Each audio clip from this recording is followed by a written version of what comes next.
Hey everyone, Mr. MC here. This is a guide for round 3 of the 2021 FIA Nations Cup Stage 2 taking place at Seaside Reverse with the Group 3 cars. So we're going to go ahead and get this started by mentioning that for the GR Supra Racing concept, you want to shift when the bar reaches towards the gear number. Revving it out means that the car will lose a bit of power, which will make the acceleration a bit slower. But you want to bring yourself towards the left as you go through the first turn, then bring yourself towards the right and brake just before the curb on the right starts. Brake hard for a short while, turn in at the 50-meter board and bring yourself into the curbs. You want to be gentle on the throttle on your way out as the Supra can easily generate some wheel spins, so be careful on the throttle when you're exiting the lower speed turns. For the chicane of death, there are two ways to do it. The first way is to be cautious by lifting off a throttle as soon as you reach the 100-meter board and making your way through.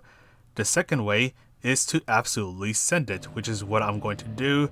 Lift off just as the chicane starts and do a little bit of throttle control, but for the most part, just try to navigate your way through the chicane of death without hitting the walls.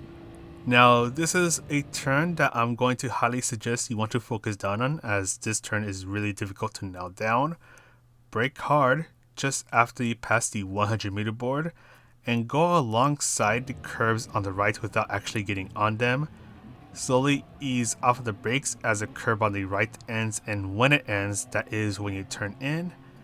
And you want to be very careful on the throttle and try not to get onto the red stuff, as it's very easy to generate a lot of wheel spin and potentially lose control. Now you want to bring yourself towards the left, turn in just before you pass the 50-meter board, taking advantage of the curbs. And just before the orange barrier on the left ends, that is where you want to use a little bit of braking, take advantage of the curves once again, and do lots of throttle control to help the car rotate around this turn. Then bring yourself towards the right, brake just as you go under the 100-meter board, just before the curb on the right starts. Take advantage of the curbs once again, and be very careful on the throttle, as it's easy for the Supra to generate a lot of wheel spin out of this turn. And for the final downhill chicane in this case, bring yourself towards the right, brake just as the curb on the right starts, so brake hard for a short moment, then slowly ease off of the brakes as you turn in, taking advantage of the curbs one last time. Lots of throttle control and avoid the red stuff on the left just as you're exiting the turn. But that is all for the lap guide. Let's go ahead and take a look at the strategies.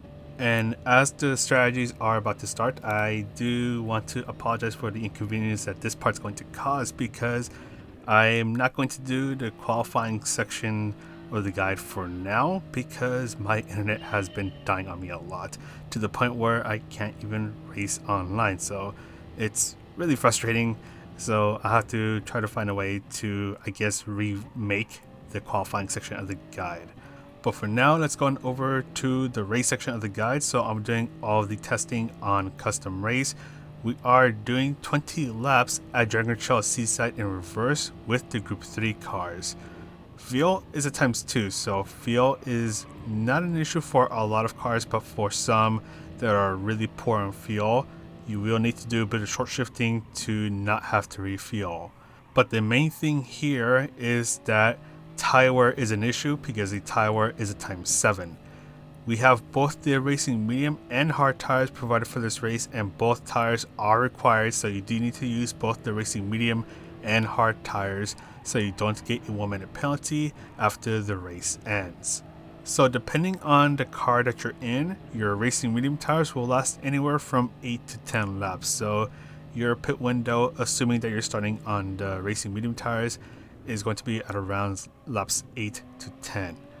Also, if you're starting in the front, start on the racing medium tires, but if you're starting closer to the middle or the back of the pack, start on the racing hard tires, get the slower tire compound out of the way.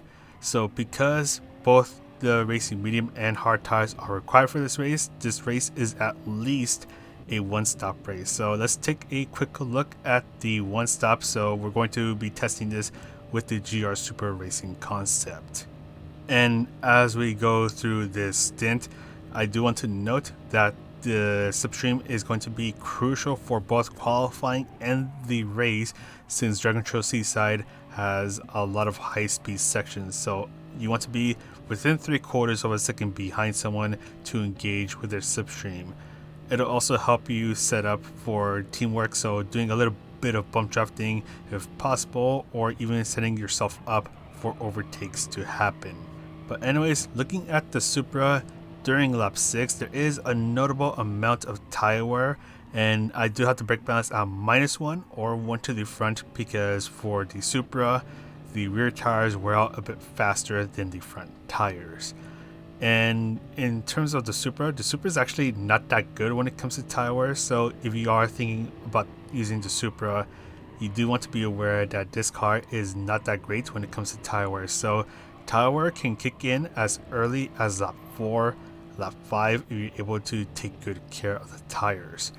But with the Supra, the tire wear really starts to initiate the time drop off during laps 7 to 8, depending on how good you take care of your tires. So let's skip on over actually towards the end of the stint, where the tire wear is really noticeable at this point, and especially on a car like the Supra, or in a car like the Supra, the tire wear makes the car a little bit sketchy to drive. So if you're using the Supra, just be careful when the tire wear kicks in, because it can be really easy to get a lot of wheel spin coming out of the slower corners, which can make the car want to lose control.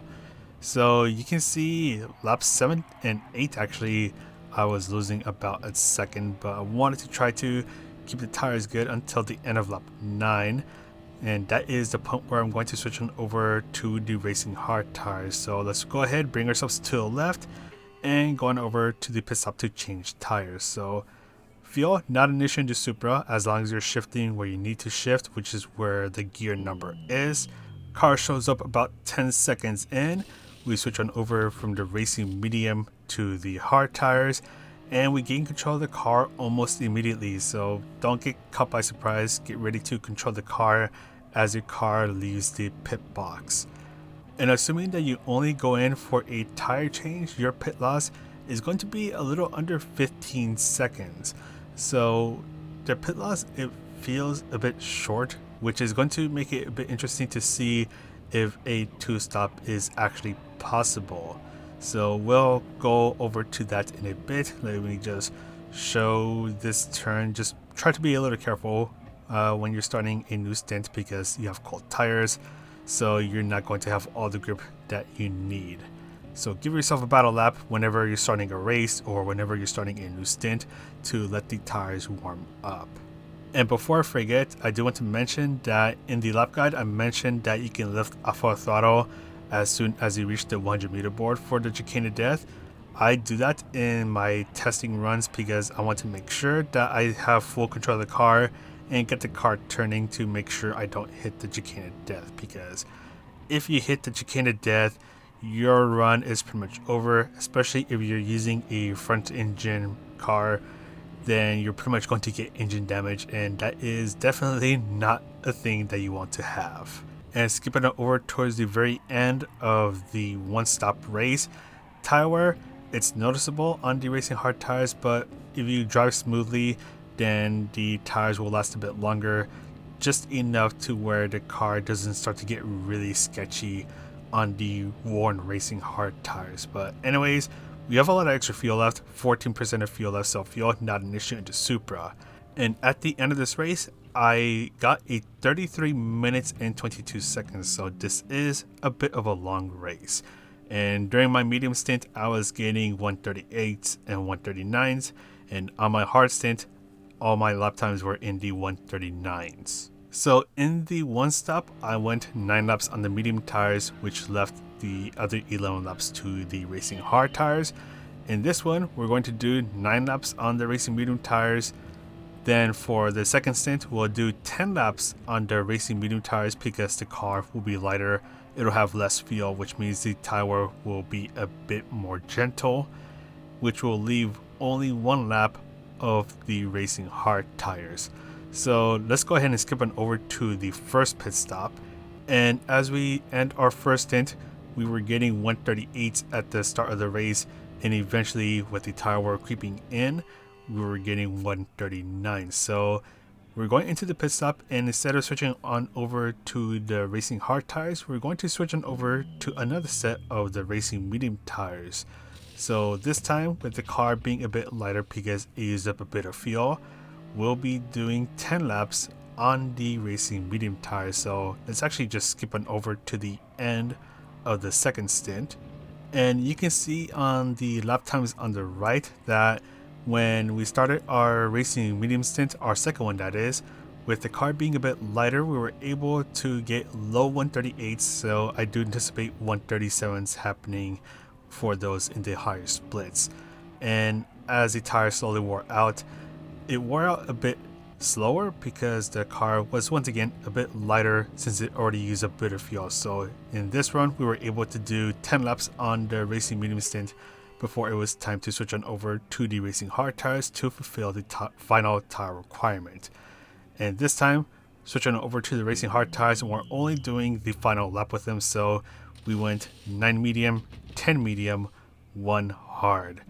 And unfortunately, the thing with doing the 2-stop is that even though you have a lot of momentum with the racing medium stint for 2 stints, the extra pit stop pretty much kills all of that momentum.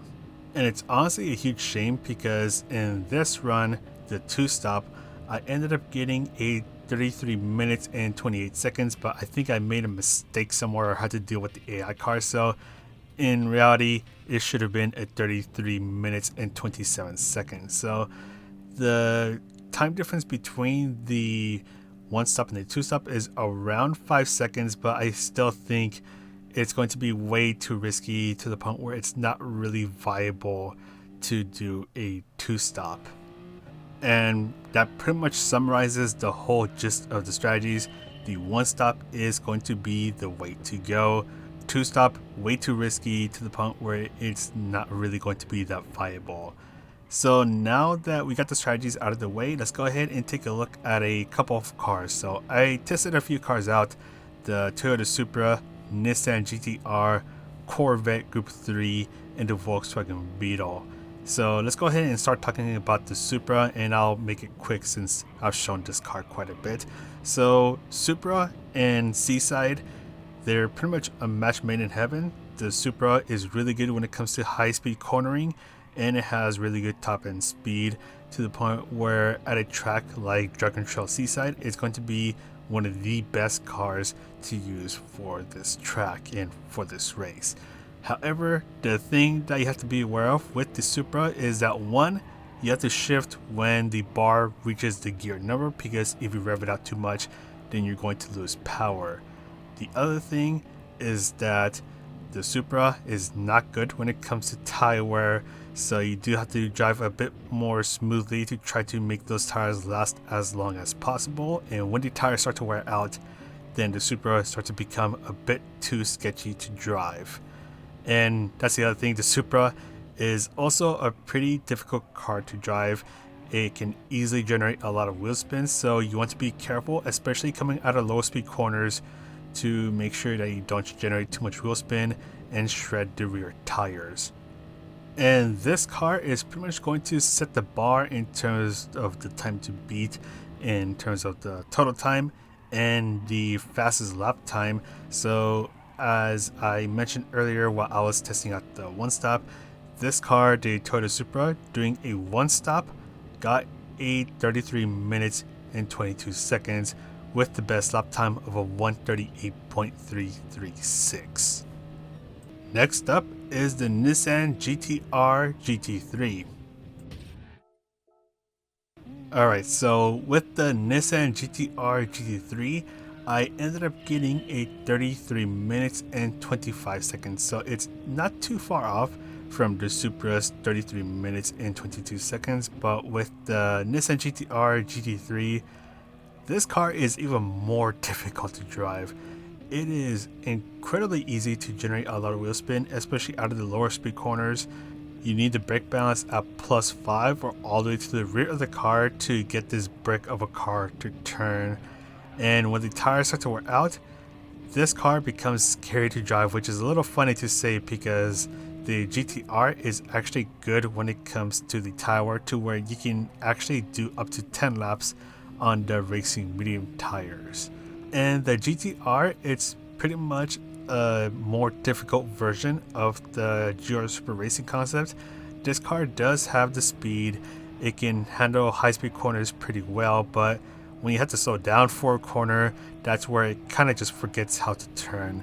And there's also the fact that it generates wheel spin even more easily than the GR Super Racing concept, to the point where this car, it can be too difficult for some people to drive, and I don't blame them. I had a hard time trying to navigate 20 laps at Dragon Trail Seaside with this car, and I spun out a number of times. I hit the chicane of death a number of times, to the point where I was pulling my hair out as I was just trying to survive all 20 laps in this car.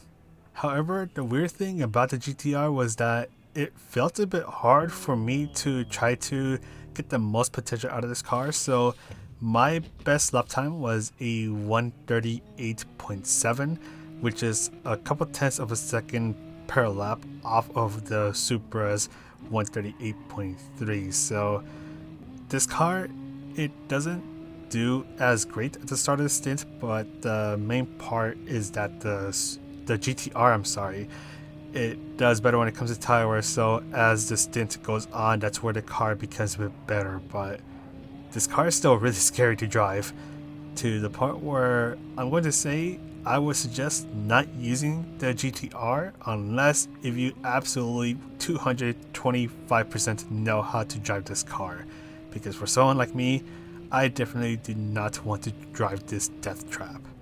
So at the end of this run, I also went for a one stop, so 10 laps on the racing medium tires and 10 laps on the racing hard tires.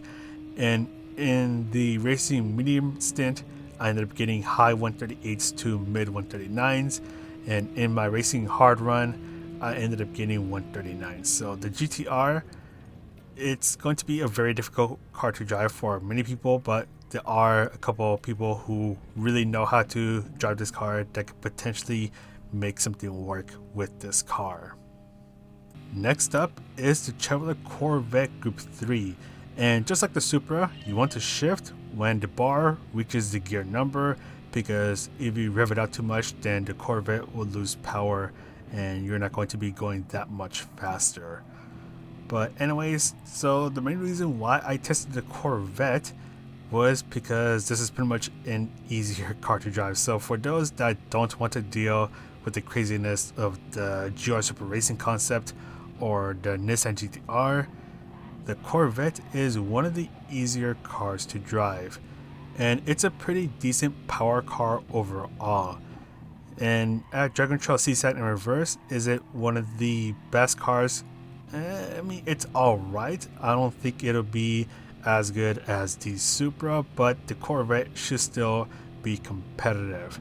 And with it being a bit easier to drive, you may even pick up a couple free positions from these Supras, spinning around as they lose control. So while this car is still pretty fast and it's pretty easy to drive, there are a couple things to be worried about with the Corvette. One of them being that the tire wear isn't that great. It's similar to that of the Supra for this race, so you do want to do 9 laps maximum with the racing medium tires. So you'll do something like 9 medium and 11 hard with the Corvette. However, the nice thing about the worn tires on the Corvette is that it's still pretty manageable to drive. So it's not going to be unbearable, but you still want to be a little careful about how you drive the car under worn tires. And the other thing is that the Corvette is not that great when it comes to brakes, so you do need to brake a little bit earlier than other cars to try to make the corner. So don't use the Supra's braking points, just brake just a little bit sooner than you would with the Supra. And at the end of the run, we're going to get a 33 minutes and 24 seconds. So it's a little bit slower than the Supra, but it's still pretty manageable to drive overall, easy to drive, and it's still a pretty decent power car to use for this race. And as long as you shift when the bar reaches the gear number, fuel should not be an issue. And I have the brake balance at +1 or 1 to the rear to try to save the front tires. So 33 minutes and 24 seconds, so about 2 seconds off of the Supra. And the final car I'll be taking a look at is the Volkswagen Beetle Group 3. And right off the bat, you need to fuel save with this car. So the Beetle is not good when it comes to fuel, so you need to shift when the bar reaches the gear suggestion number, which is just after the gear number itself. That way you don't have to refuel when you enter the pit stop. However, the good thing about the Beetle is that it's pretty easy to drive here at Seaside in reverse, and it also flows really well through the chicane of death, so it's pretty good when it comes to high-speed cornering. And the Beetle is also good when it comes to tire wear, so you can easily do 10 laps on the racing medium tires, which will leave the other 10 laps to the racing hard tires. And I don't know if it's just me, but I just want to put this out there. The Beetle does feel a bit sluggish when it comes to the uphill sections. So just after the hairpin where the chicane of death is, and just after the S's, you're going up the hill. And for me, it feels a bit sluggish. So other cars may be able to take advantage of you in those uphill sections.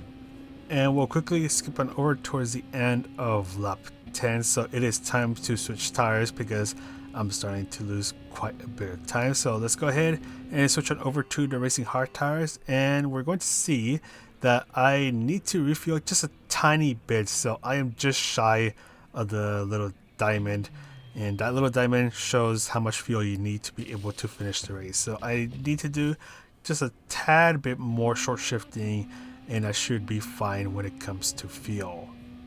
And at the end of the day, the Volkswagen Beetle is going to be the closest one to finish as close to the Supra. So the Supra had a 33 minutes and 22 seconds. The Beetle got a 33 minutes and 23 seconds. It was also the closest when it came to fastest lap time. So the Beetle had a 138.375, whereas the Supra had a 138.336. So this car, it's also pretty competitive, but it does feel a bit weird, especially going up the hill. Fuel is an issue, but it's also really good when it comes to the tires and high-speed cornering. And I know it says here 33 minutes and 24 seconds, but I am taking 1 second off because I had to deal with the AI car. So the Supra is looking like it's the go-to car for this race, but there are a couple other cars that can be competitive here. But anyways, let's take a look at the penalty serving zone as we come across the first one at the start of the main straight. You don't want to serve a penalty there because you will lose a lot of time. And the main straight also obviously a great place to get an overtake done, especially with the use of slipstream. Don't forget, slipstream is going to be crucial for this race, so you want to try to use it to your advantage, work with other people, and try to keep up with the main pack, especially the leading pack of cars. I would highly suggest not trying to go for an overtake into the chicane of death, because if you try to go too wide through the chicane of death, death is certainly going to happen. Be aware that for this hairpin after the chicane of death, overtakes can happen, and it is possible for people to try to swing on by through the inside line, so just be aware that people could try to go for a move there. And I'm going to skip back just a little bit because the second and last penalty serving zone is actually hanging out just after the hairpin. So it is hanging out right here. You will lose quite a bit of time because you're also going uphill, and this is a high speed section. So try not to get any penalties so you don't lose a lot of time. But anyways, the S's, single file line, but after the S's there is going to be another place where it is possible to get some overtakes done as we approach this final hairpin. So it is easy to swing on by through the inside and try to get the inside line, so just be aware of that. And finally, this chicane is going to be a bit more situational. Overtakes can happen here, but once again, a bit more situational because you do have the main straight following up right after that. So in the very final laps of the race, you can see some overtakes happen there. During the first 18 or so laps, overtakes there may not be so common. But that is pretty much it for this guide. Hopefully this guide helps you out, and I do apologize for the inconveniences of not being able to do a qualifying section for now because the internet issues. Yeah, it's pretty much been taking me out of online racing or anything online, period. But if you like this guide, if this guide helps you out, you can press this like, subscribe, all that good stuff. I have a membership program which you can click in somewhere down below if you want to support me. And another way, which is probably going to be the best way to support me, is to not hit the chicane of death. But that's all from me. I'm going to sign off now as it is 5 in the morning, so I will see you guys in the next video.